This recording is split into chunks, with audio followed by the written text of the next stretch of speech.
All right, evening, afternoon, whatever time it is when you're watching this. I'm Sean, aka Librarian Writer Geek. Librarian Writer Geek, both on YouTube and on Twitch, and Blue Sky, the only social media I'm really seriously active on, and everything else. Okay, there we go. sctadson.com, my personal website and blog. You can find links to this stuff as well as a whole bunch of other stuff I've done. So yeah. Okay, so I'm gonna just skip it into what we're doing this week. So last week we finished out Act 1 of Dragon Age 2, which, hey, that's a big milestone. And I figured, okay, maybe we'll take a minute. I'm gonna take a little bit of a break this week. I'm gonna do another one of my tabletop role-playing game read through reactions, whatever. So I decided to go with a fairly recent release. I think it's like maybe been out for like a month or so. I don't know, but okay, it is.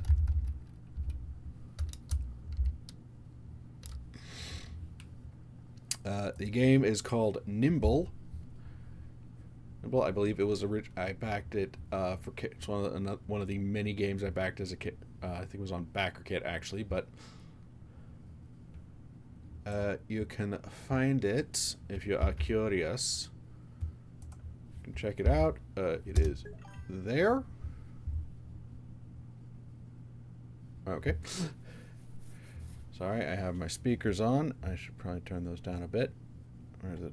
Okay, that's as far down as it goes. Okay.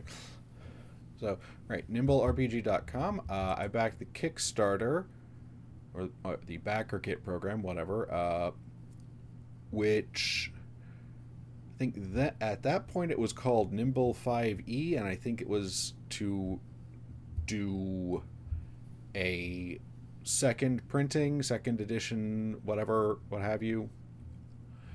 And, it's basically, it is a 5e compatible tabletop game, but it does some things. Some things are a little faster. Some things, it simplifies a lot of things, but also makes things a little more interesting. So we're gonna take a look at that.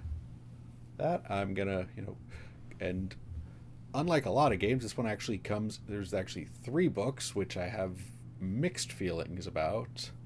But we'll get to that if and when we get to that. And yeah, don't really have a lot else to say, so let's get to it. All right. And let me see. Here's I'm actually gonna put on some audio music in the background because.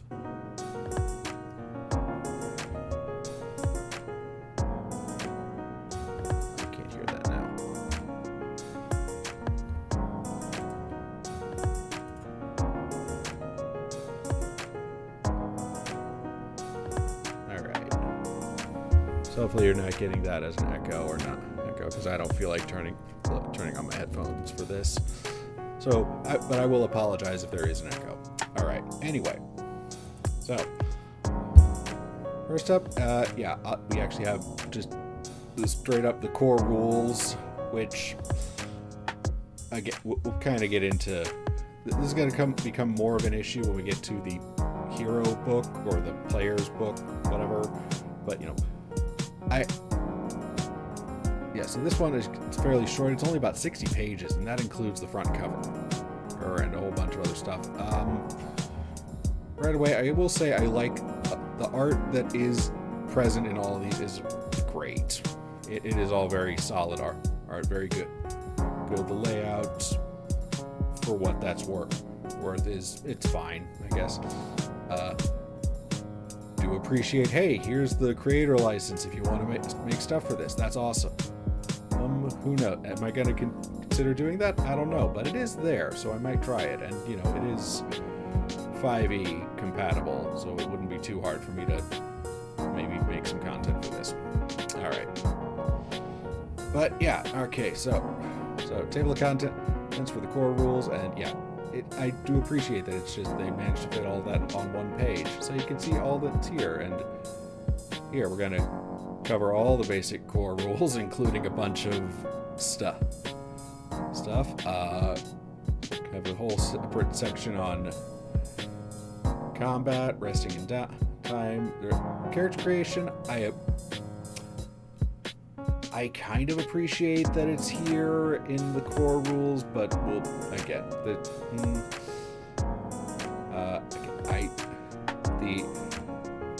use of the term ancestry instead of race. Again, that's, I know it's a petty little thing, but it is appreciated. Whole chapter on equipment, a whole big chunk of spells, and I find it, or at least I find it interesting that we have like elemental spells, but there's not a ton of them, I guess. And optional rules. All right, I'm just gonna keep going. There are obviously, you can just go to their website, which I've already linked, and you can just check out. They do have videos about, like, okay, here's how this works, here's how it gets started, which is very cool. I like it. Hey, here's some advice on how to be a good player, things to do.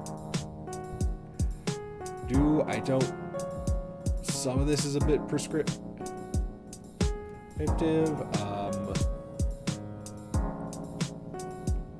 Yeah, some of it's pretty good. Treat the world realistically. I like that. That's very nice. Describe your action. It's not mechanics. I like that. I don't necessarily think it's entirely necessary, but that's this. Again, some of this stuff does come down to whatever works. And oh yeah, hey, be gracious to the GM. Yes, always. Please be nice to us. We appreciate it. Okay, again, lovely art. Ooh, I didn't notice that they actually had the artist name there. That's nice. Okay, so yeah. For starters, hey, wow, there's only 4 stats. And you don't even actually keep track of... You're only keeping track of, like, a single number, and that single number is also your bonus. I like that. That simplify things, make it easy to track. Again, so 4 stats. They're all fairly straightforward. I do kind of... I guess there's I have maybe some mixed feelings about, getting rid of charisma. I'm not so bothered by, like, combining strength and constitution, whatever. That's fine. So we have, like, a whole raw physicality stat and a more, manual nimbleness, whatever stat. But getting rid of charisma, good news, bad news, like, because sometimes you have these players you have people who want to play a character who is very charismatic and very good at talking to people, but maybe the player isn't. So, I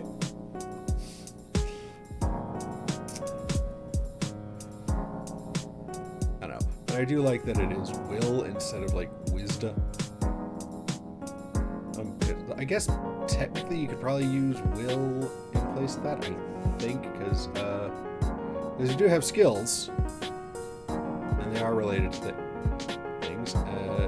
Some of these are very familiar. Some of them are, we're combining things. I like, like calling it lore instead of, like, history or whatever, to be like, okay, instead of, like, history, religion, whatever. It's like, no, just lore. How much do you know about stuff in general? And yeah, I guess Will is kind of a replacement. They kind of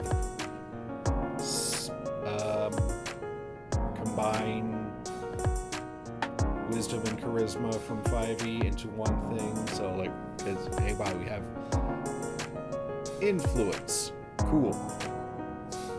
Well, that is your persuade. That seems nice. Kind of like that. Hey, we have finesse, which presumably is maybe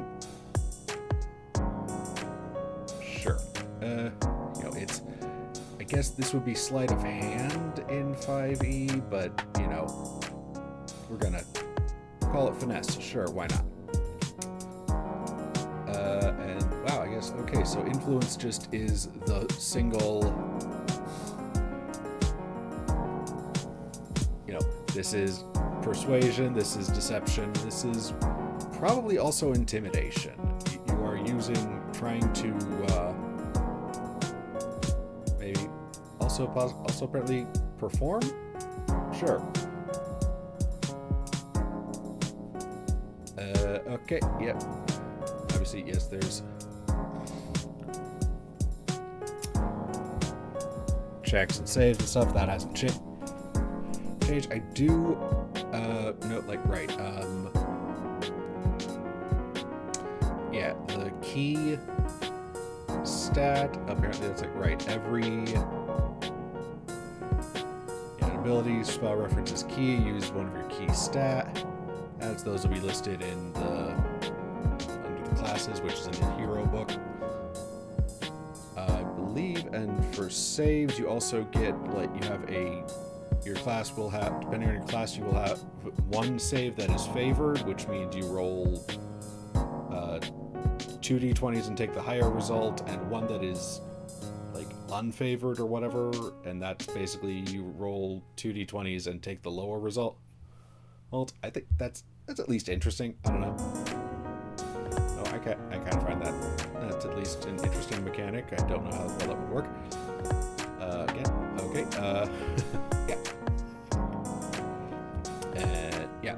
Adding advantage and disadvantage. This is kind of interesting because, like, okay, advantage just means roll one more die. Advantage or disadvantage, whichever it is you roll however many extra dice additional dice. So, like, you can have like 2 or 3 stacks of advantage or disadvantage, so you will be rolling that many extra dice, but you'll only take like whatever the base is. So like I've got this example, like, okay, rolling using a weapon, which in this case is a great axe, which is a 2d6. We'll get into that in a bit, but like, okay, roll 2d6 with advantage. Okay, you add another d6 and roll all 3, and you take the 2 best. And here's great axe with 2 instances of disadvantage, so we roll 4d6 and take the 2 lowest. So there we go. Let's see. Hit points, wounds. That's kind of an interesting mechanic. Reduces hit points. You get. Reduces 0 hit points, you gain a wound and gain the dying condition until you regain hit points. Fun. But you're not... I do like so I'll get to this in a bit, but you're not totally out of play when you have the dying condition. You can still do, like, one thing on your turn.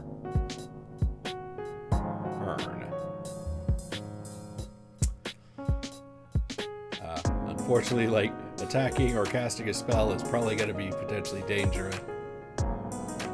And of course, taking any damage will cause more wounds, so that's not good. Let's see. We're going to take some time to return. Require taking 1 per safe rest, which is going to probably get into that. I don't recall what that is, but I think that's probably like some kind. I think that's like a week or something. I don't know. Hit dice, etc. Okay, speed and range. Everything has a assume base speed is 6, and that is 6 squares, 6 hexes, 6 spaces on the play area, if that matters. But hey, we also include the nice little alternative of just go like you can move like about that far. This is between the tip of your pinky and your thumb. We don't necessarily need a actual play area. We can get a little vague. Yeah. There we go. Specified range or reach, which determines how far away a target can be affected. If none is specified, default reach is 1. Many enemies adjacent to you, your range attacks are made at disadvantage. Gain a disadvantage 1 to gain +2, or you can take a disadvantage to get an extra 2 range on a range attack with a max of 6. Okay, so that's okay. So you can fire an extra 2 spaces or more, up to an extra can increase the range of an attack by up to 6 square spaces, but you gain a stack of disadvantage for every 2. Okay.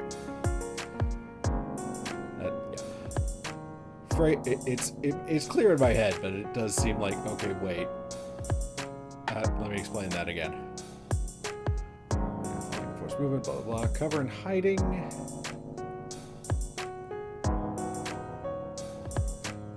Grappling, da-da-da. Oh, boy. DC, dex save. Okay. And various condition. And such, that's always fun. And okay, finally getting into combat. And we're almost like a quarter through this book already. Okay, so this is something I like. Okay, you get on your turn. You have 3 actions. I like it when we have games switching to, okay, you get a certain number of actions you can use on your turn. You can do a certain, instead of saying like, okay, you get. Okay, you have a main action or bonus action and movement. Like, okay, no, you have like, you can do 3 things on your turn. One of those things you can do is attacking. One, you can cast a spell. You can move. You can do some kind of a skill check. Those are some basic ones.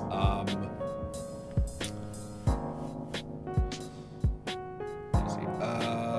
Okay. So yeah, you do not actually, when you make an attack, you don't actually roll to attack. You roll whatever the dice, the weapon die, and if it's,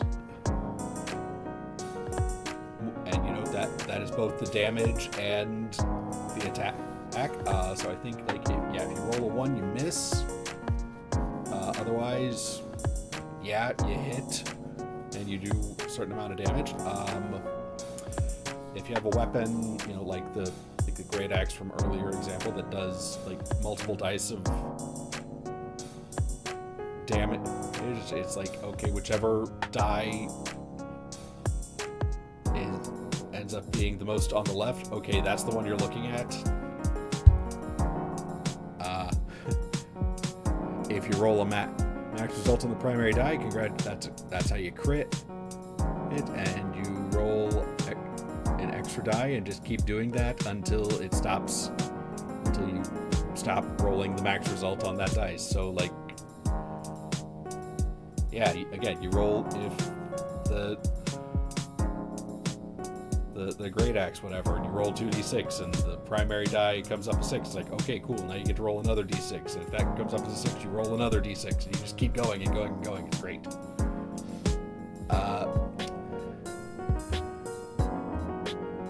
I have mixed feelings about the rushed attack thing, because that's kind of a punishment for attacking more than once on your turn. So like for every additional you get after your first attack, after making one attack, any additional attacks have a stack of disadvantage. So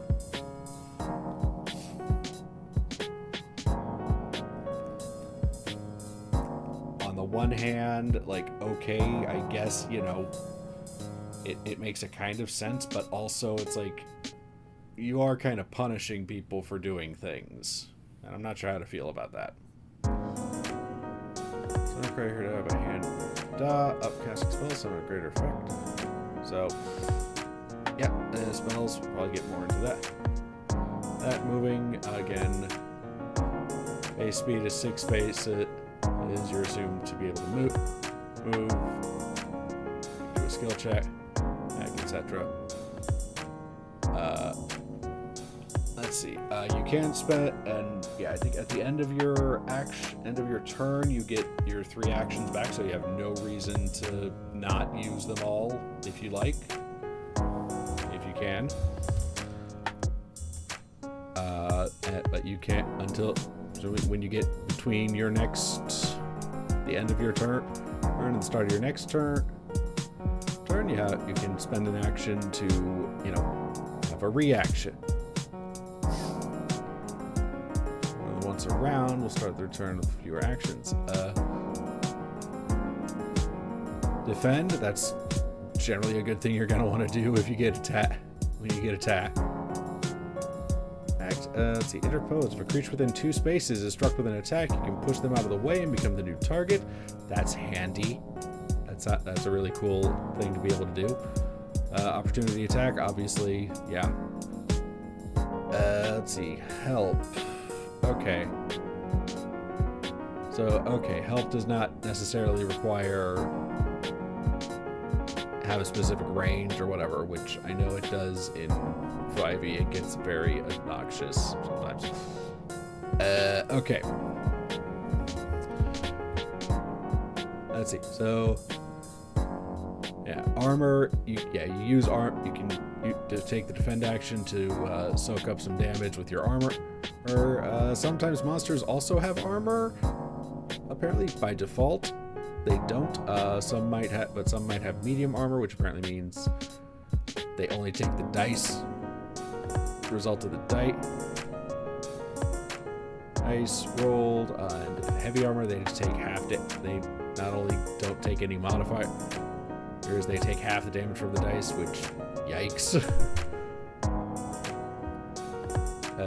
Minions. Okay, I've seen this in other games. I always appreciate it when they bring in the minions rules. Just like, okay, yes, having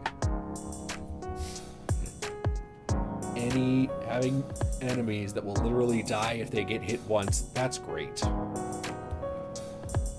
Or enemies that will die if you do a certain amount of damage, that's great. I love it. You know, the players are supposed to be big, powerful heroes. Make them feel like big, powerful heroes. This is a great way to make them feel big and powerful. Okay.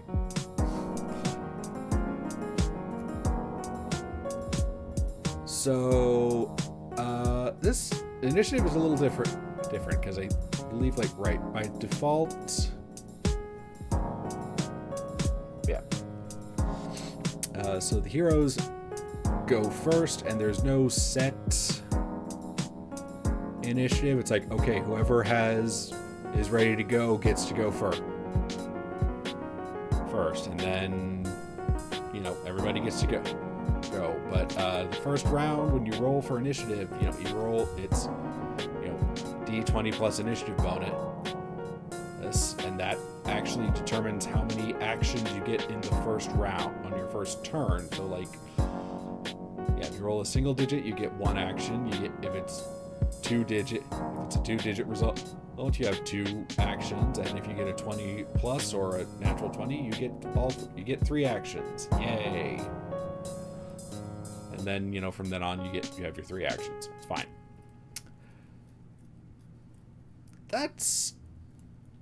At least it's interesting. And again, turn order, heroes go for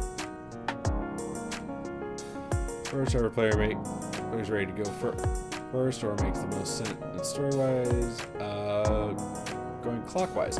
That's good, I suppose, though I would probably be willing to loosen it up to be like, okay, who wants to do a thing? Because, like, as long as everybody knows that, like, okay, everybody went. Everybody gets to go once, and then the monsters get to go.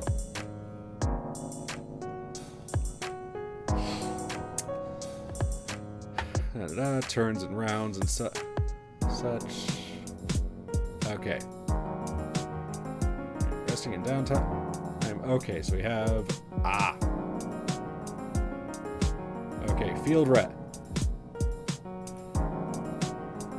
Okay, so we you can take 10 minutes. It's to expend some hit dice to regain hit points, or you can rest for 8 hours and recover the max value of a any hit dice you expend, and heal. Okay, I kind of like. Okay, and a safe rest, lodging or whatever, someplace safe. For a safe rest, heroes recover all their hit points, hit dice, any mana, and can heal 1 wound. Safe rest, okay. I really like this because it doesn't say it is like, okay, right. Even if you are, even resting for the night, you are out in the wilderness, you are out in the dungeon, whatever. You are not necessarily safe.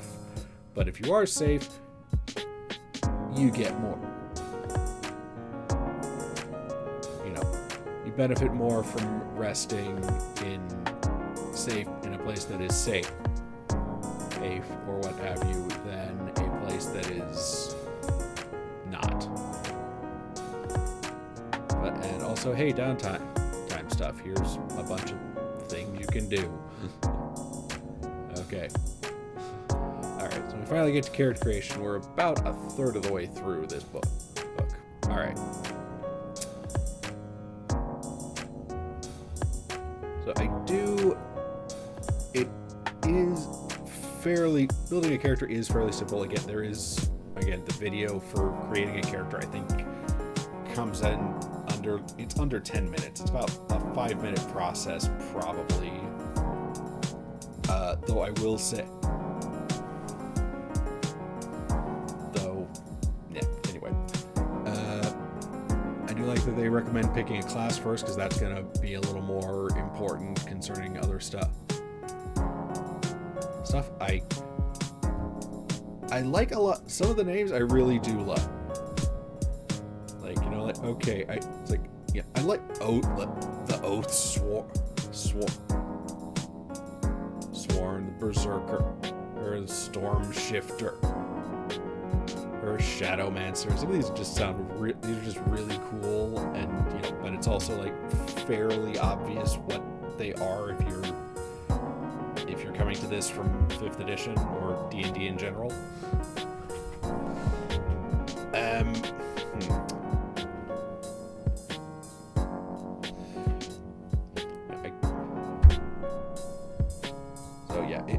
It is a very simple little thing. It seems really simple. It's only 3 steps, but then you also have the character sheet, which, again, it is literally, this right here. This is pretty much the entire character sheet. The only other thing is rows of lines to write stuff down on.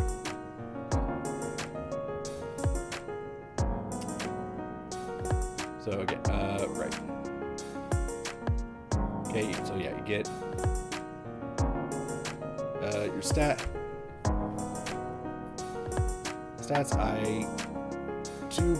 I would like it if they included a way to like roll for stats, but that's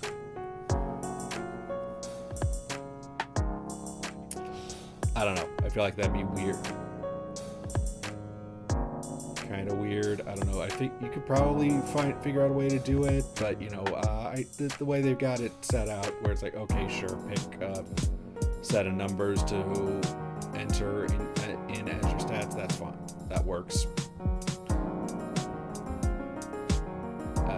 Okay, and you know, your stats then feed into each of your skills, but then on top of that you also get 4 points to put into any skills you want, so you're not necessarily, so you can, like, you know, if you're going with the standard stat loadout, yeah, you are going to have a penalty to at least you are going to have a penalty to at least one, if not more, skills. So it might be useful to boost that up, but also the most you'll ever have is like a +2 or a +3 in a skill. So, you know, hey, if you want to spend some points to make your character particularly good at something. We have secondary stats.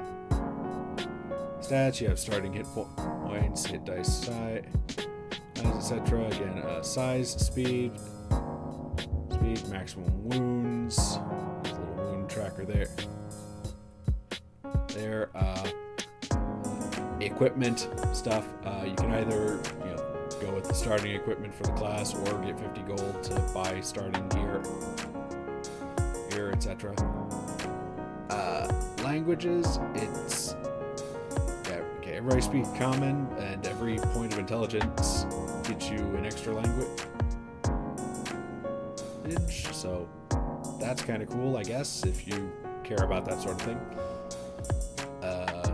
Get abilities from your class, plus stuff from your ancestry, stuff from your background, and inventory slots. Again, I think we saw this with Shadow Dark, which I believe I talked about here. Yeah, inventory slots. I like it when they use, you know, more abstracted inventory systems as opposed to, like, because, you know, no one really likes doing hard math, like, okay, how much does this weigh and how much does that weigh? It's like, no, you have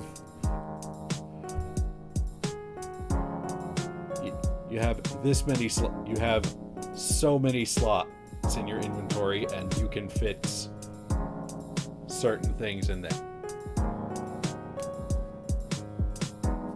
Some, like, big weapons and bulky items, armor, that's going to take up more space. A lot of stuff is going to take up one slot.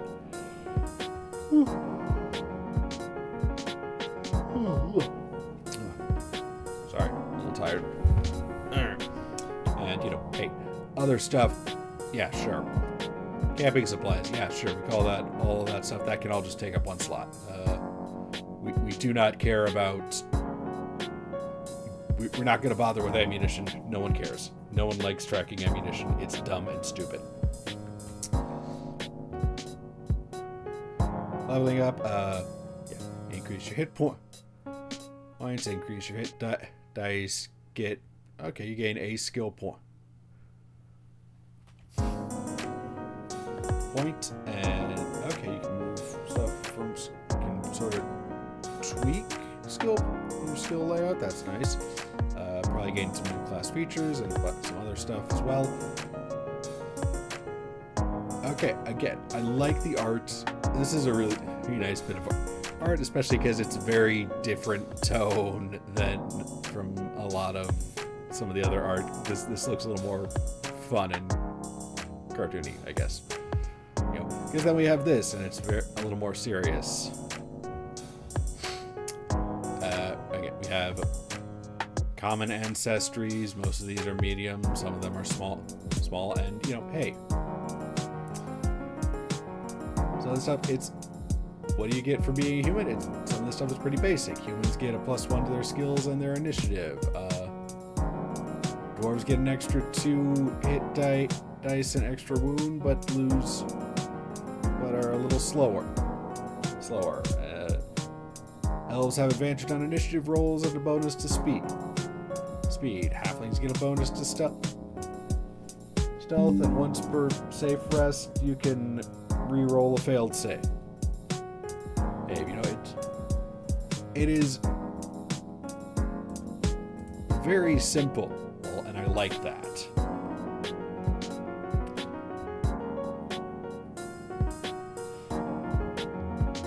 Some more exotic options, like you want to be a rabbit, a bunny person, or dragon, not quite knockoff tiefling, a kobold, orc. Oh look, here's here's the bun.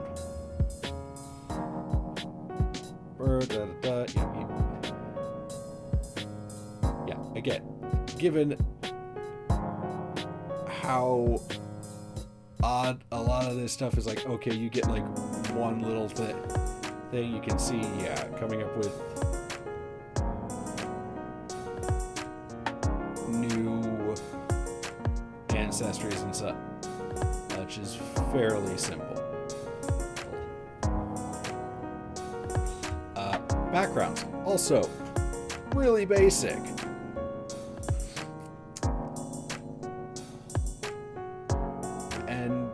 Yeah, it's a lot more free-form. Like, okay, devoted protector. Choose an ally in your party. You can take an extra 3 wounds as long as they're nearby, but whenever they take a wound, you also take a wound. Wow. Okay. Home at sea. You recover twice as many wounds and hit points when resting on a ship or near water, and you can fill it in for first mate or captain in a pinch, and you have advantage on water-related skill checks. Okay, sure.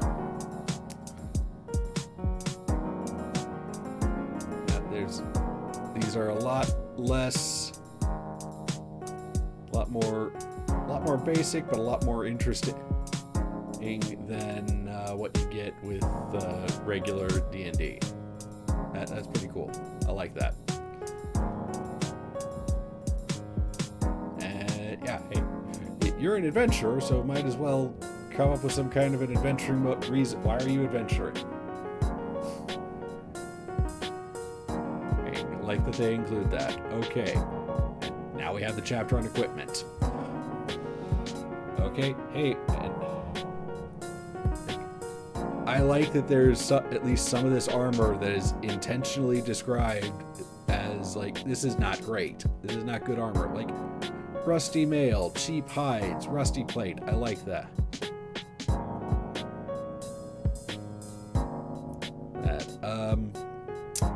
Okay, weapon properties, obviously, Some require extra actions to load before each shot. Okay, that's interesting. We'll see which ones those are. But yeah, there's not a lot of weapon properties, so that's kind of cool. Good.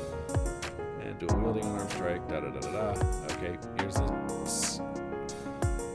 There's no list of, like, simple melee. There's no simple melee and martial melee. It's just, okay, here's all the melee weapons. And some of them are smaller and do less damage, and some of them are bigger. Okay, I like that. I do like that. I do like that the rapier does Rapier potentially does as much damage as a longsword, but does more, has a better minimum damage. But it is also a dex weapon, so that's like, right. Okay. Okay, the great sword is like, okay, that's crazy, because that's, okay, 3d4, that's a lot. That's potentially a lot more. So I can see why that costs so much. It is potentially the best weapon, Has the best minimal damage of anything. I like that. That's nice. And yeah, I can see why a rapier is as expensive as it is. Yep. Hey, wow. Let me see. Okay, so a crossbow takes an action. Takes one action to load. A handheld ballista. Good grief. Okay, yeah, a D20 plus dex. Yeah, okay, that's a lot of damage. But then a crossbow does 44 damage. So, yeah. Yeah, okay, and a handheld ballista takes 2 actions to load. So, yeah. Yikes. I find it interesting that the sling requires 2 hands to wield. I don't know, maybe I'm thinking of a different type of sling. Alright. Yeah, but various. Okay.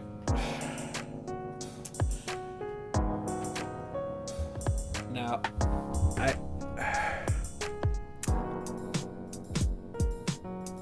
I have some. I have mixed feelings about this list of miscellaneous adventuring equipment, because on the one hand, I do get that we're going for a kind of a lot more of a free form, whatever type stuff. So like, yeah, sure, you know, what are you gonna do with a shovel? I don't know. I'm sure you can figure something out, something to do with the shovel. But like, you know, part of me is going, okay, this is kind of cool. Well, it's kind of cool that they have just all this random stuff that maybe you can use for various reasons. But on the other hand, I also go like, but who cares?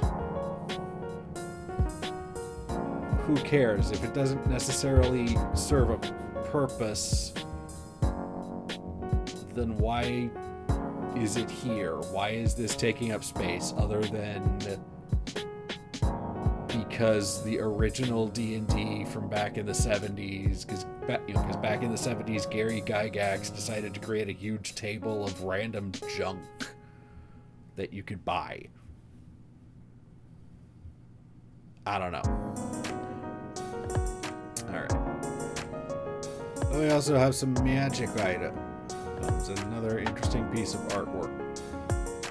That is definitely a hands on the weapon, and that makes me feel weird and uncomfortable.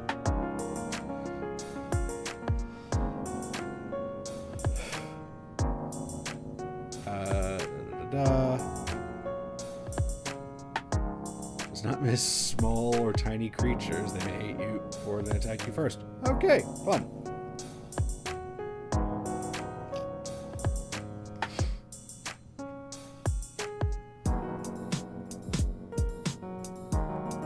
Okay.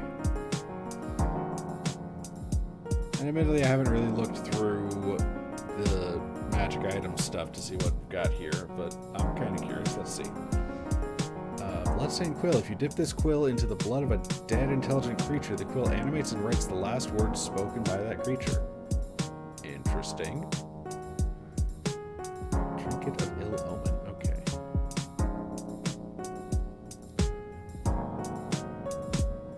Oh, well, equipped, you have -1 to saves you roll and +1 to your save DC. That seems very strange. Why would you do that? Key of doors. Insert this key into any locked door to open it, not to the room beyond, but to any doorway you've previously walked through while holding this item. Yeah, alright, sure.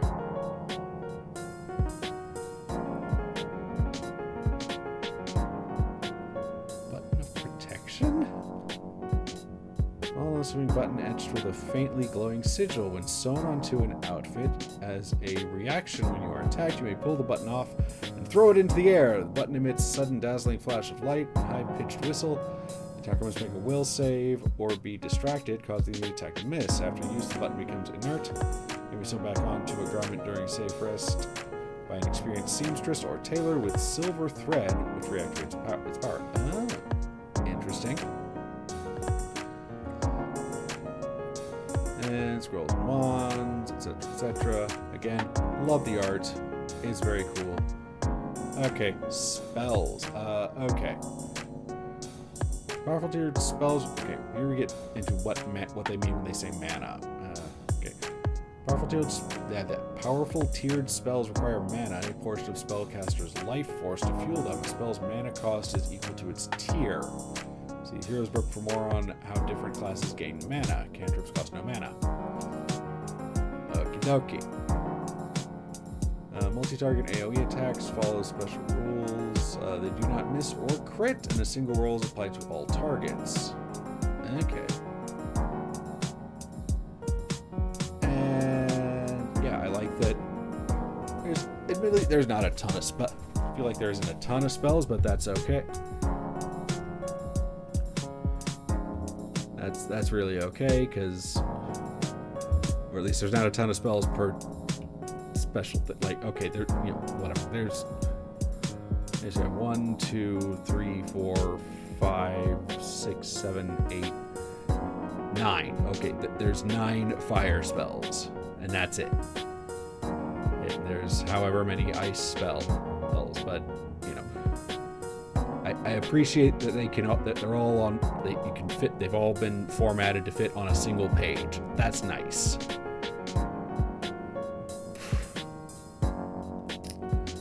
And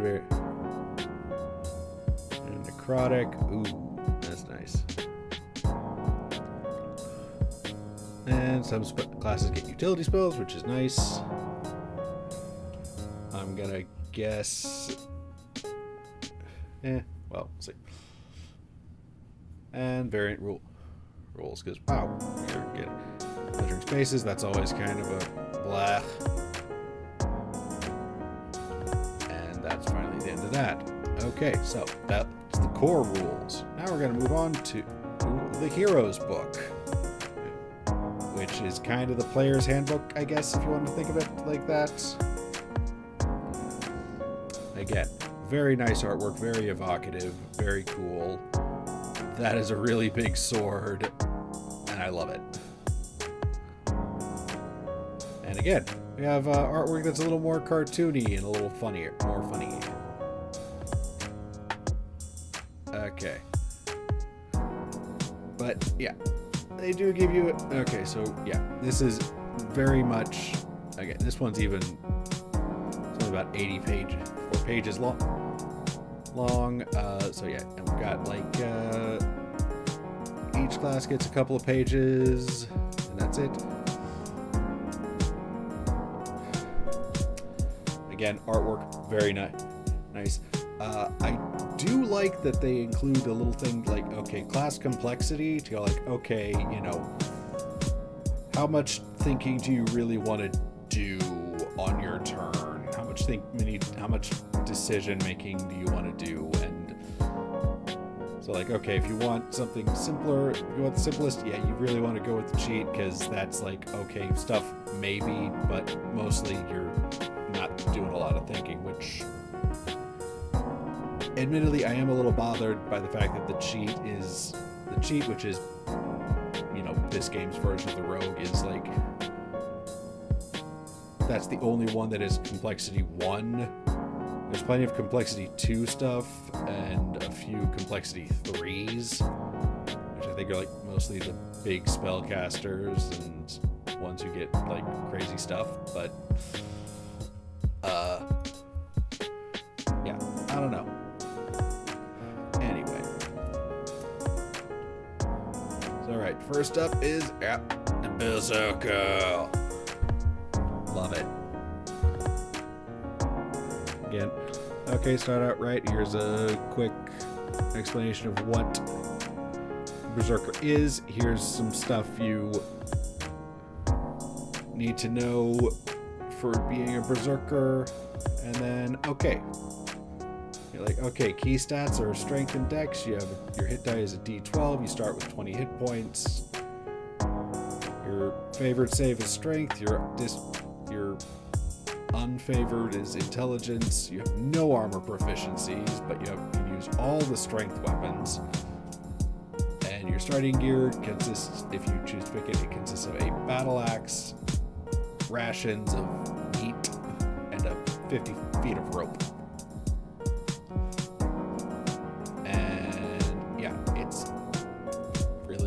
Basic layout. Okay, you get these two things at level 1, these two things at level 2.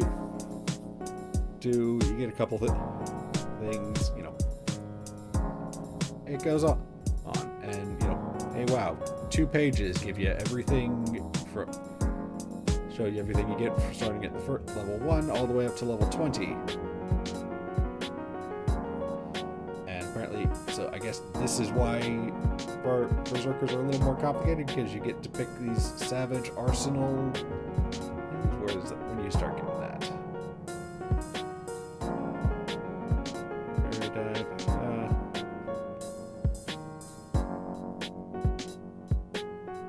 Savage arsenal at level 4. Choose one ability from the savage arsenal.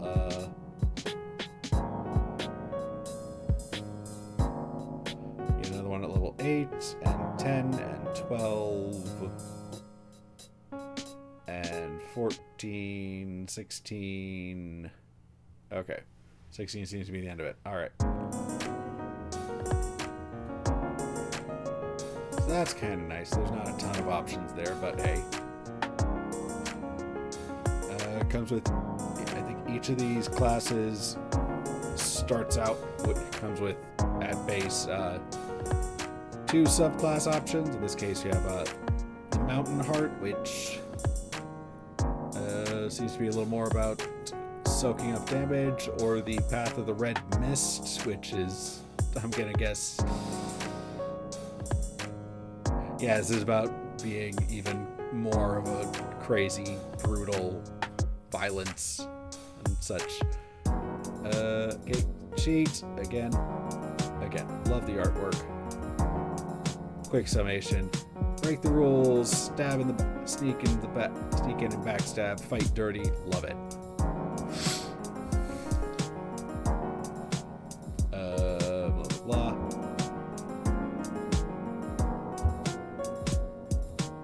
Again, admittedly, yeah, not a lot of decisions. It's more okay. Hey, you deal extra damage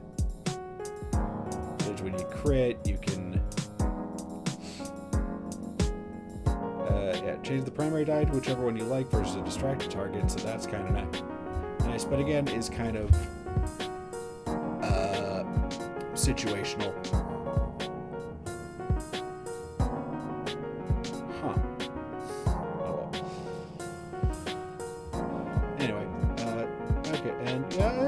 Some other, this is where the tactical stuff comes in for this class, I guess, is, hey, yeah, sure, you can get some little tricks and stuff. Yeah, not that. Commander, which is kind of, I'm thinking, it's not quite the fighter. It's not quite a fighter, because fighters seem pretty, by default, are pretty basic. This seems a little more, yeah, Commander's Order. There's such, so let's see what those are. Yeah, Commander's Order. There's Coordinated Strike, face, yeah, there's more, yeah. I feel like one of the default things to do to make fighters more interesting is just give them more stuff, more fun, interesting stuff they can do, I guess. I don't know. Okay. The Bulwark, Champion of the Vanguard, etc. Hunter, which I'm gonna get, I believe this is probably the Ranger, but without the spellcasting, I'm gonna guess. Because spellcast, I'm not opposed to Rangers not having spells by default. I think that maybe makes them a little more interesting. I don't know. A little more squish on the squishier side. Only 13 hit points to start with. That's yikes. But yeah, okay. Let's see. And you do get Hunter's Mark, so sure, okay. Choose to thrill the hunt abilities.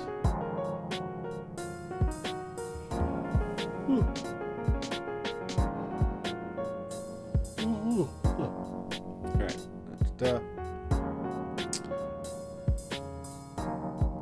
Okay, so yeah, it's a lot of... So yeah, the hunter is traps and bows and that kind of stuff. That's kind of... Okay, cool.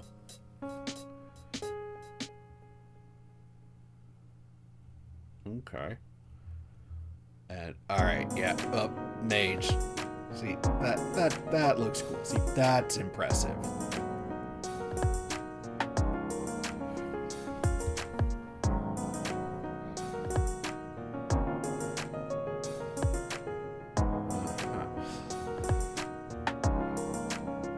Okay, yeah. Not a lot of armor use, but hey, mages can use blades, so that's kind of nice, I guess. And start out knowing all the fire, ice, and lightning spell cantrips, so that's pretty cool. And you unlock tier 1 fire, ice, and lightning spells and gain a mana pool to cast the spells. This mana pool's max is always equal to your intelligence times 3 plus level and recharges at a safe rest. Okay. That's cool. That's good to know. Okay, that's level 2 though. Okay.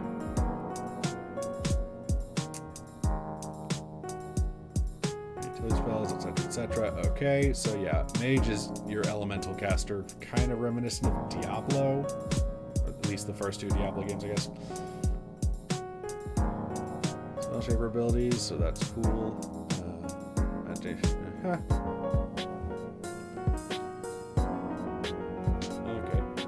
Invoker of Control and Invoker of Chaos. Ooh. Fun.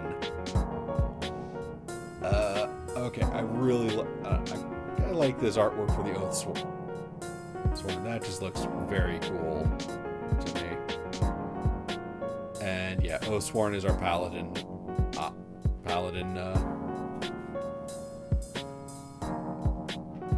Class, variants, what have you. And hey, wow, they do get some spells at level 2. And I believe, yeah, I think like the Oathsworn and the Berserker and I don't know. I like this Radiant Judgment thing. Because I did make an Oathsworn a little earlier this week as just kind of a, trial run and whatnot. An enemy attacks you if you have no judgment dice. Roll your judgment dice, which is 2d6. On your next melee attack, this encounter, if you hit, you deal that much additional radiant damage. So that's kind of cool.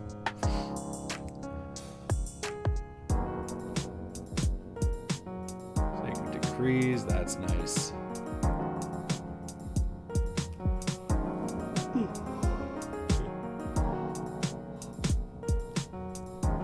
And the Shadowmancer, which I feel is probably kind of the Warlock. Totally not evil. Why would you even say that? Great power sometimes comes from horrible places. What's the alternative? Spend entire lives studying? Oh, that's horrible. Who wants to waste lives reading books, learning magic the hard way? Work smart, not hard. Scheme up way to take what you need from someone who won't miss it. Ancient horrors don't... Okay, so this is maybe... Okay, so... maybe a little less the Warlock and more the... Yeah, I've actually just kind of stolen this magic from something. So, okay, patron grants you knowledge of Shadow Blast. Nice. Summon shadows. This one okay. So actually, you can summon a shadow minion within reach 1. Okay, sure, yeah. So maybe this is also a little more about. Oh, hey, look, this is where the shovel comes in, I guess.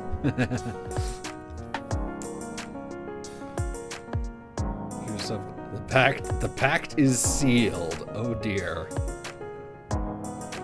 Steal power from your patron to cast tiered spells, always casting them at the highest tier you have unlocked. You can do this dex times before your patron takes notice. Each time you receive this limit, your patron damages you for half your max hit points as recompense. Yikes. Oh, that's nasty. Okay.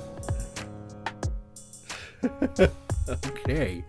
This is a little more interesting. Alright, I like it. I really do. I really like this. Okay.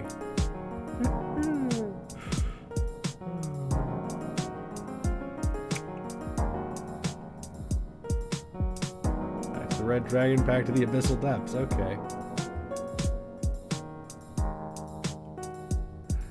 Okay, and on the other hand, we have the shepherd, which is the cleric. Is the cleric. Isn't that nice? They're so nice. They can actually use armor and shields and stuff, and have healing stuff, spells and whatnot. Not and blah blah blah. Okay. Alright. Sacred Grace is the Luminary of Mercy. Okay. Songweaver, Bard. I like that they went with an orc, though. That's kind of cool. Don't see enough. I appreciate it when they go outside these stereotypical race ancestry options for this kind of thing. That's fun. And admittedly, this is kind of cool, kind of fun, cool artwork. A little bit of doodle. That's nice. And of course, yep. So you know the cantrip from the Wind School and one other school of your choice. Oh, that's nice. That's neat. Interesting.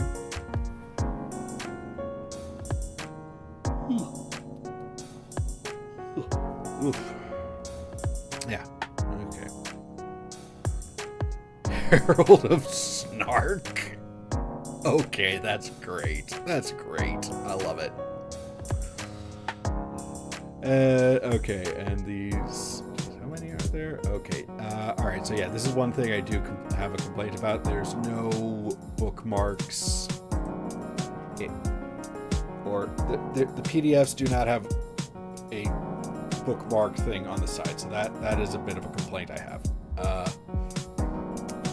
So yeah, Stormshifter is kind of the, druid, sorta.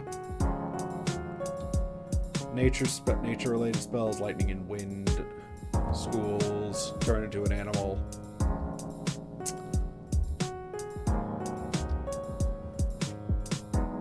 And the Zephyr, interesting name, because it's basically, you know, it's the monk. It's a monk. Unarmed and dangerous. When unarmed and unarmored, you're a relentless force on the battlefield. Yeah, it's weird. It's crazy. No armor proficiencies and only able to use proficient with melee weapons. Hey, unarmored strikes are not subject to disadvantage imposed by rushed attacks. That's nice. That's level 1. Nice.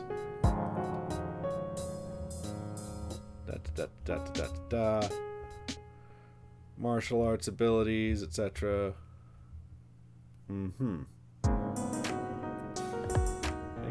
Okay. And again, very cool artwork.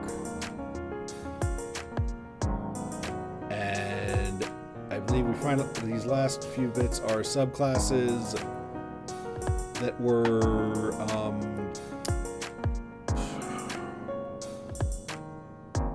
what is it? They were bonus whatever funding stretch goals. That's the word.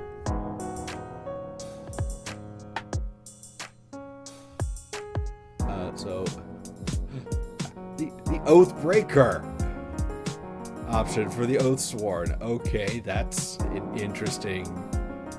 Sure, Oath, a dark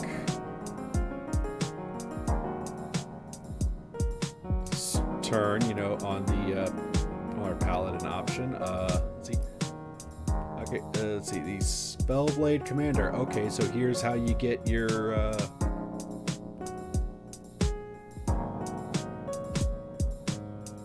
magic spellcasting fighter type if you really must do that. Sure. Let's see. The Reaver Shadowmancer. Okay. Sure. Okay. And the Beastmaster Hunter because, okay, hey, eventually some people are going to want a pet, so might as well give them a pet if you want the Ranger. And, yeah. And links for stuff. There is the GM's guide, but I'm not going to... I don't really feel like getting into that right now. Because it's been going for a little over an hour, so I'm just going to kind of jump back here. All right.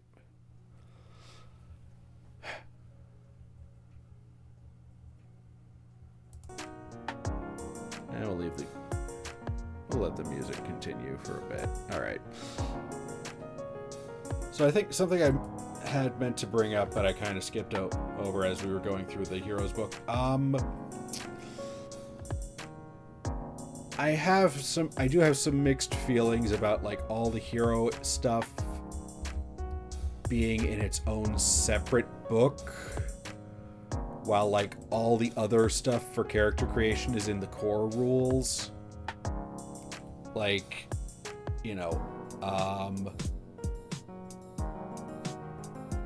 stat arrays, the ancestries and backgrounds, equipment, all the equipment, even the spells, all the other stuff most of the stuff is in the core rules.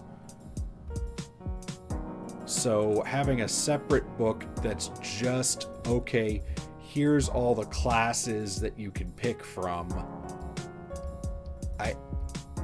I'm not sure, I don't really agree with that decision. I kind of feel like that is an odd decision. I feel like there's no reason that these had to be two separate books instead of one larger book. And because especially given that, like, in total, if you remove the covers, if you ignore the cover and everything up until like the first few pages, like, okay, the core rules book is only 53 pages and the heroes book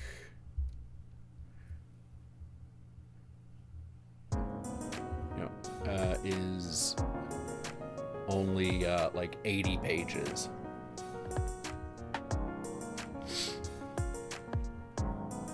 Especially, and maybe this is works better in physical format because then they're like nice and slim, and you can pass them around easier. But I see no reason why, like, okay, we couldn't just have like a 130-page rule book that contains like, it's the core rules plus the player's handbook stuff.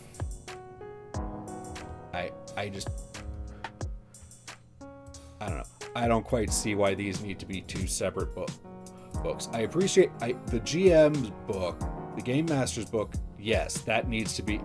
I understand that being its own separate thing, because that is that contains, like, you know, stuff intended for the GM, and it also includes the stat blocks for monsters and stuff, as well as a bunch of adventures.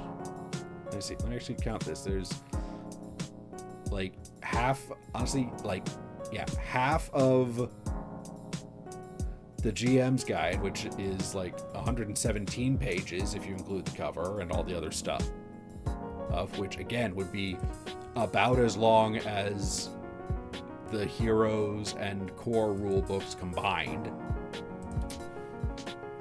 Like half the GM book is just a series of adventures. That's 1, 2, 3, 4, 5, 6, 7, 8, 9.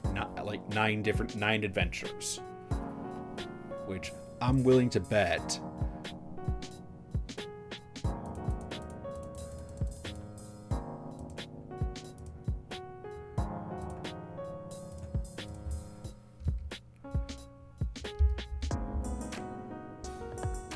okay, maybe the last one doesn't seem to be an adventure. It's more of a place to sandbox location, maybe.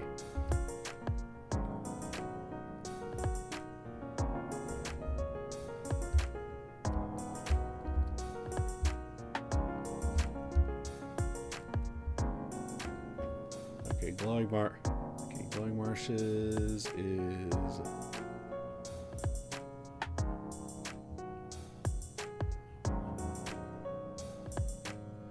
Okay, there's an level 4 adventure there. The last one is for level 14.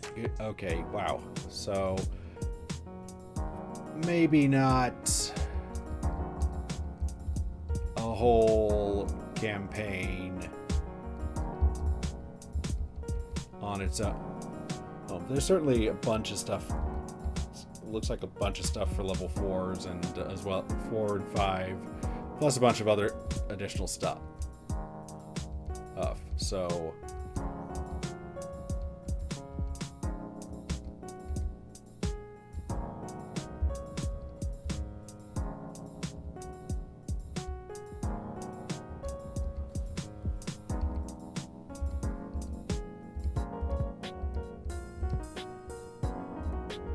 yeah, so I don't know. Again, I guess I just can't. I'm sort of struggling to understand why they decided to make 3 books instead of 2, when clearly, like, 2 of these books very easily could have been combined into 1 book. I don't know. It just.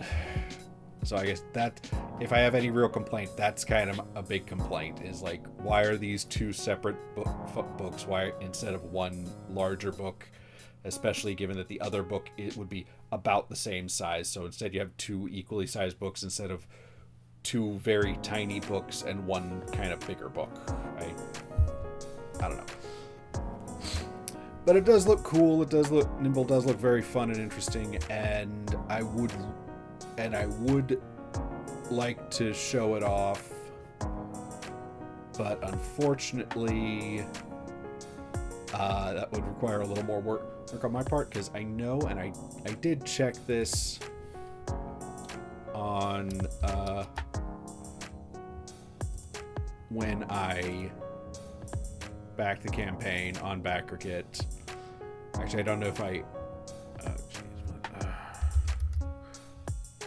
well, okay, I do believe one of the stretch goals was like, okay, yeah, sure, we'll create a virtual tabletop module thing extension for these rules, which is great, but I think, like, the PDFs just dropped like a month ago, so there has yet to be any. I haven't really heard or seen anything about, you know, the virtual tabletop stuff. But hey, when it eventually does come out, which I'm sure it will, I will definitely take a look at that and maybe come back and go through the process of creating some characters and putting them through a quick little combat. just to show this off. But, you know, until then, you know, again, the website, hello. Ah, okay.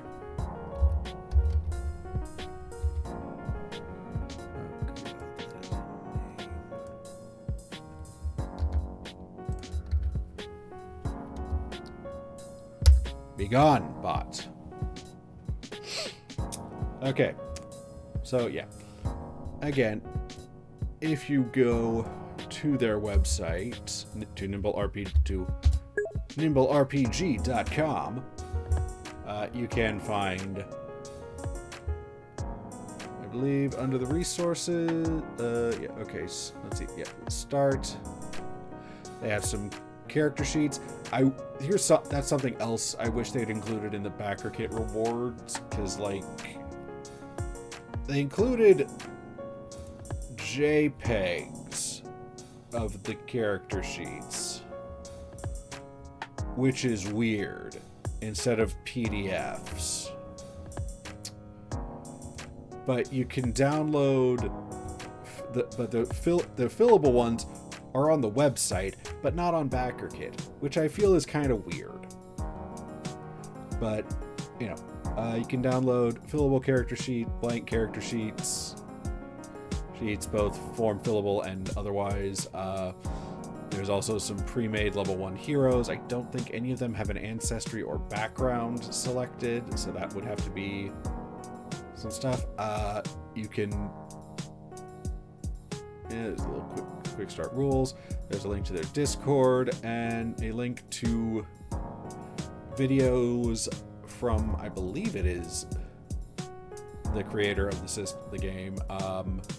Basically going like, you know, here's how to make a hero and here's how to play the game. Here's how combat goes and such. So if you're curious, you can see more there. But I think that is gonna be it from me for tonight. I hope you've enjoyed this look at Nimble, and maybe you want to head over there and pick it up. Maybe not. I mean, I don't know. Let me see. You can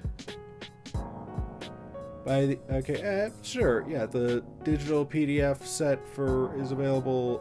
So looks like on sale right now. Now you can get it for $30. That's about $10 per PDF. If you can pre-order the hardcover. There's a box set you can potentially grab if you're pre-order, if you want to do that. It's great. I do genuinely like this system. It does honestly look very fun and very cool.